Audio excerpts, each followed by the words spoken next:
Exam events में आप सभी का स्वागत है। आज है 6 जनवरी 2023। आज के जितने भी इम्पोर्टेंट करेंट अफेयर्स है उसको हमने पिक आउट किया हुआ है और उससे जुड़े हुए रिवीजन फैक्ट्स हमने ऐड किया है। इसलिए ध्यानपूर्वक सुनिएगा रिवीजन फैक्ट्स को, जो काफ़ी हेल्पफुल सिद्ध होगा। चलिए शुरू करते हैं आज का वीडियो।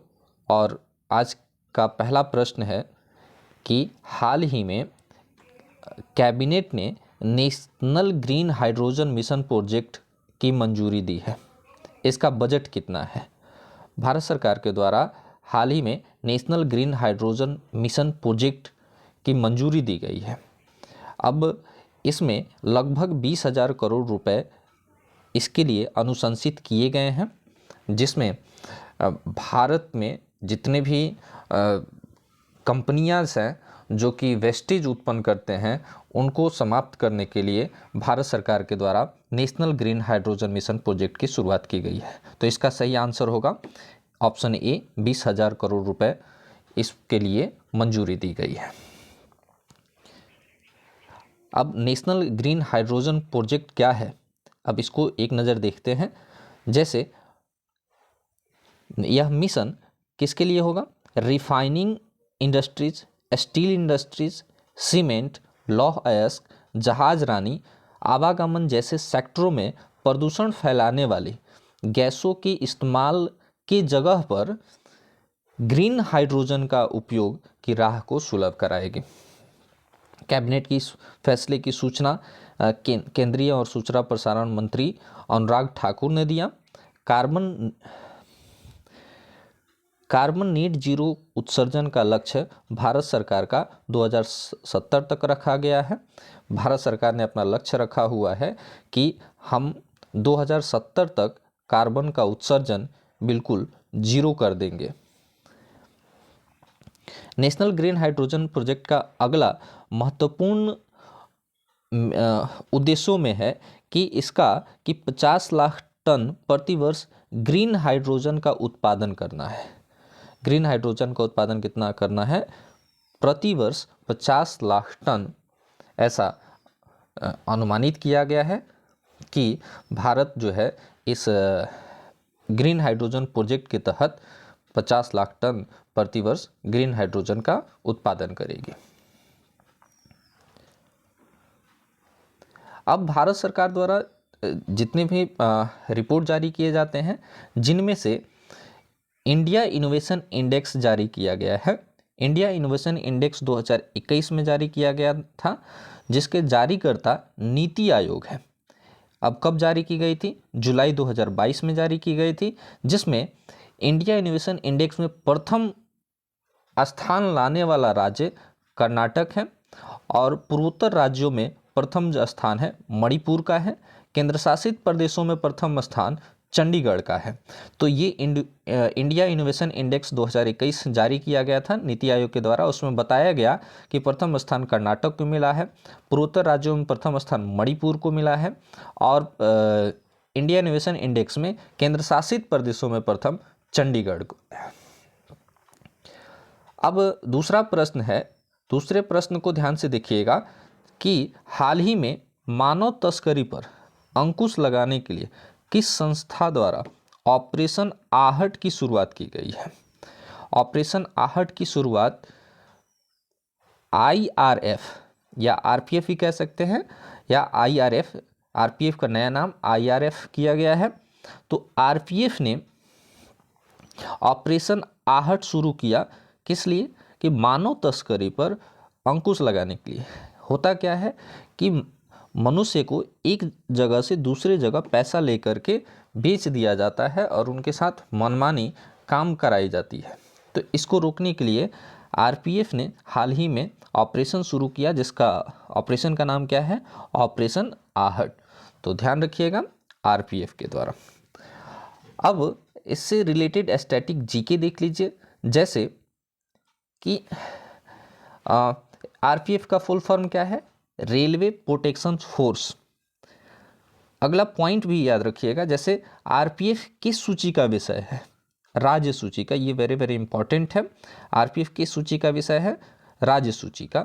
3 सूचियां होती है, राज्य सूची, केंद्र सूची और समवर्ती सूची। तो 3 सूचियां होती है जिसमें से राज्य सूची के अंतर्गत आता है। आरपीएफ की स्थापना कब हुई? तो आरपीएफ एक्ट 1957 के तहत आरपीएफ की स्थापना हुई। अगला फैक्ट है, रेल बजट को आम बजट के साथ विलय की मंजूरी कब दी गई? होता क्या था कि रेल बजट अलग पेश होता था और आम बजट अलग से लोकसभा में पेश किया जाता था, लेकिन फरवरी 2017 से आम बजट को और रेल बजट को एक साथ प्रस्तुत किया जा रहा है और इसका विलय कर दिया गया है। ये कब से शुरू हुआ? कब पहली बार रेल बजट को आम बजट से अलग किया गया था?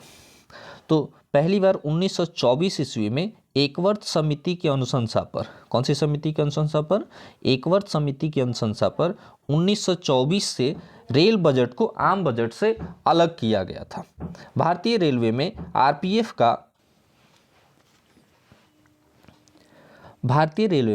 आरपीएफ का क्या नाम रखा हुआ है? तो इंडियन रेलवे प्रोटेक्शन फोर्स।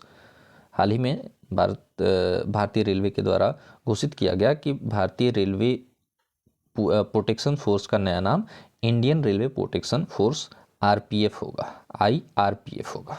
ठीक है, ध्यान रखिएगा।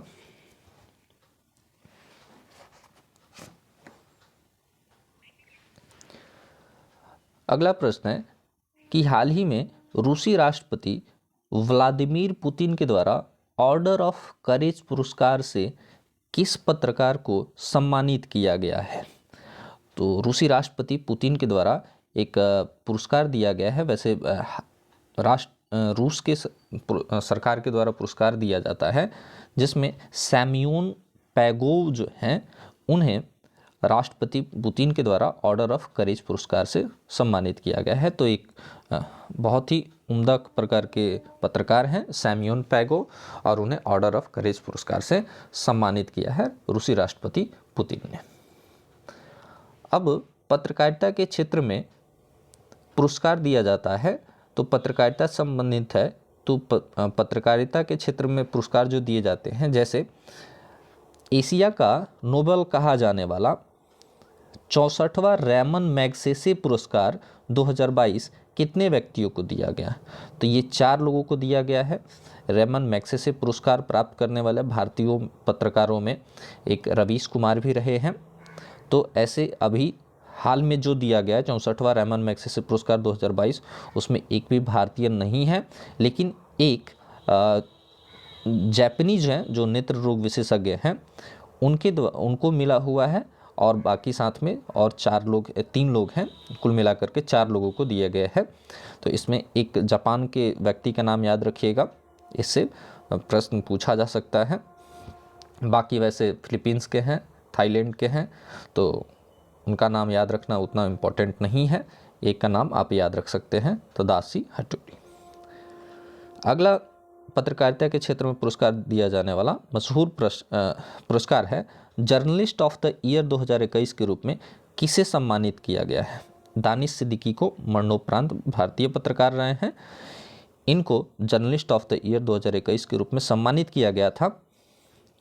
चमेली देवी जैन पुरस्कार 2021 से किसे सम्मानित किया गया? तो आरिफा जौहरी को किया गया था चमेली देवी जैन पुरस्कार 2021। पुलित्जर पुरस्कार 2022 किसे मिला है? तो 4 भारतीयों को दिया गया है, जिसमें दानिश सिद्दीकी, इनको मरणोपरांत दिया गया था, अर्शु इरशाद मट्टू, अमित दवे और एक और व्यक्ति थे। तो इन 3 लोगों का नाम मुख्य रूप से याद रखिएगा, दानिश सिद्दीकी, इरशाद मट्टू, अमित दवे और एक और व्यक्ति हैं। ये 3 लोगों का नाम ध्यान से याद रखिएगा। अब एक और चौथे व्यक्ति का नाम है अदनान अबीदी करके है उनका नाम, तो याद रखिएगा अदनान अबीदी चौथे व्यक्ति है। इनका नाम नीचे कट गया हुआ है, हमने दिया हुआ था लेकिन याद रखने की कोशिश करिए अदनान अबीदी। अदनान स्वामी से रिलेट करके याद रखिएगा कि हाँ अदनान स्वामी को या अदनान अबीदी कह सकते हैं, उनको पुलित्जर पुरस्कार दिया गया था जिसमें 4 भारतीयों को दिया गया था। ऐसे प्रश्न बनते हैं।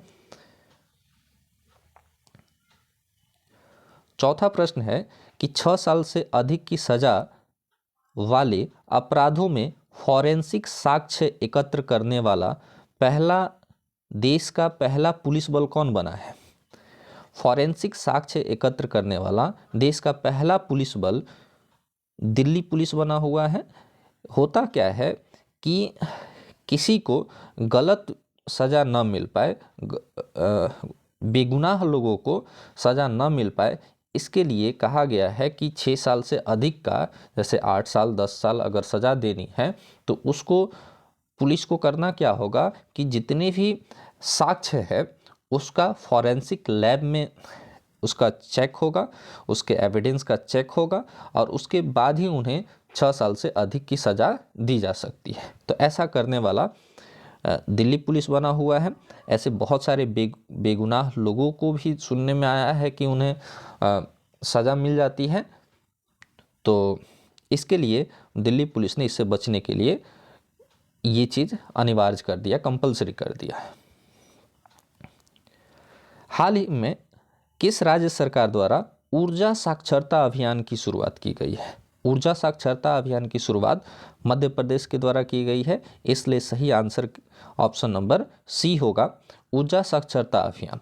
ऊर्जा साक्षरता अभियान भी काफ़ी जरूरी है कि ऊर्जा का बचाव हम कैसे करें, इसके बारे में लोगों को, वहाँ के लोगों को जानकारी दी जाएगी। मध्य प्रदेश सरकार ने ये अच्छी पहल शुरू की है कि भारत की जो ऊर्जा क्षमता है उसको आगे कैसे बढ़ाया जाए।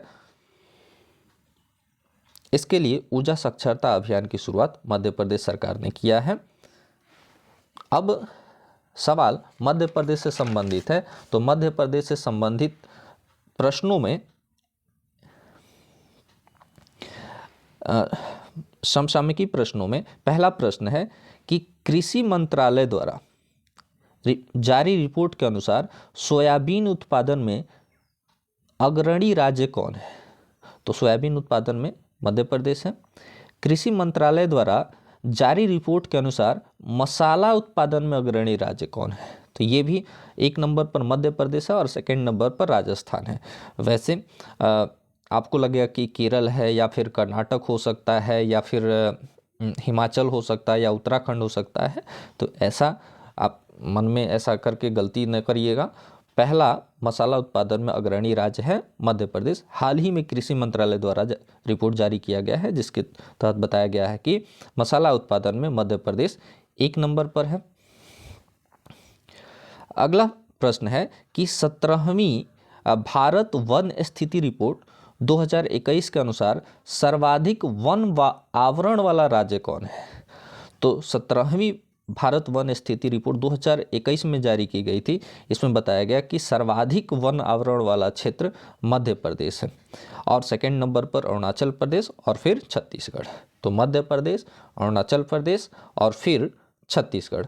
आप मैप से याद रख सकते हैं, बीच में मध्य प्रदेश है, फिर उधर अरुणाचल प्रदेश पूर्व में और मध्य प्रदेश के ठीक नीचे छत्तीसगढ़। तो 3 क्रम भी याद रख सकते हैं क्योंकि क्रम से भी सवाल पूछे जाते हैं। बहुल घन आवरण वाले राज्यों में प्रथम अरुणाचल प्रदेश है। बहुल घन का मतलब होता है कि यानी कि सर्वाधिक घना वन प्रदेश को किस राज्य में है, तो वो है अरुणाचल प्रदेश में। लेकिन सर्वाधिक वन आवरण वाला यानी कि एरिया के हिसाब से सर्वाधिक जगह छेकने वाला मध्य प्रदेश है। गत बाघ गणना रिपोर्ट 2021 में जारी की गई थी जिसमें भारत में कुल बाघों की संख्या कितनी बताई गई थी? 2967 यानी 2967। ठीक है, तो इसमें यानी कि 33 कम, 1000 में 33 कम कर सकते हैं, 33 कम कर सकते हैं, आसानी से याद रहेगा। जिसमें सर्वाधिक बाघ 526 बाघ मध्य प्रदेश में बताए गए हैं और 524 बाघ कर्नाटक में बताए गए हैं। तो सर्वाधिक मध्य प्रदेश में हो गया और दूसरे नंबर पर आपका कर्नाटक हो गया।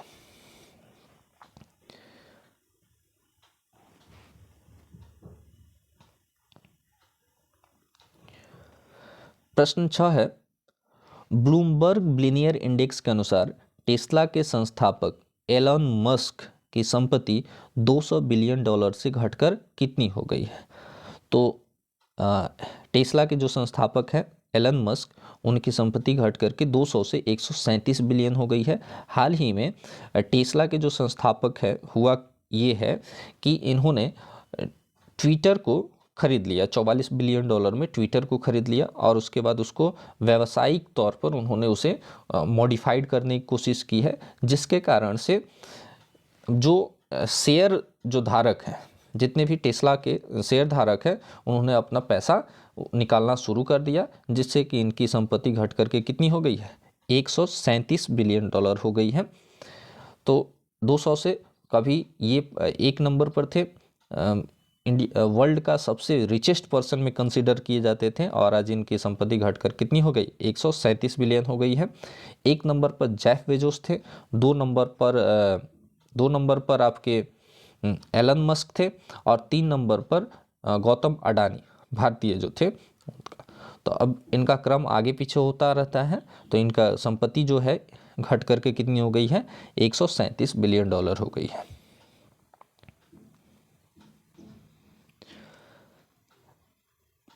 हाल ही में लुईस ब्रेल दिवस कब मनाया गया है? तो 4 जनवरी को लुईस ब्रेल दिवस मनाया गया। अब दिवस को याद रखना बहुत मुश्किल काम होता है, इसके लिए हमने स्पेशल एक ट्रिक्स इजाद किया हुआ है और उस ट्रिक्स को मैं एक अलग ही एक प्लेलिस्ट बना करके उसमें ऐड कर दूंगा और आप आसानी से जितने भी महत्वपूर्ण दिवस हैं उनको आप याद रखिएगा और 1 नंबर आपका पक्का होगा। तो उसके लिए अलग से मैं प्लेलिस्ट बना करके उसमें वीडियो डाल दूंगा। जनवरी, फरवरी, मार्च सभी मंथ्स का अलग अलग कर दूंगा, लेकिन अभी याद रखने की कोशिश करिए। लुईस ब्रेल दिवस हाल ही में 4 जनवरी को मनाया गया है।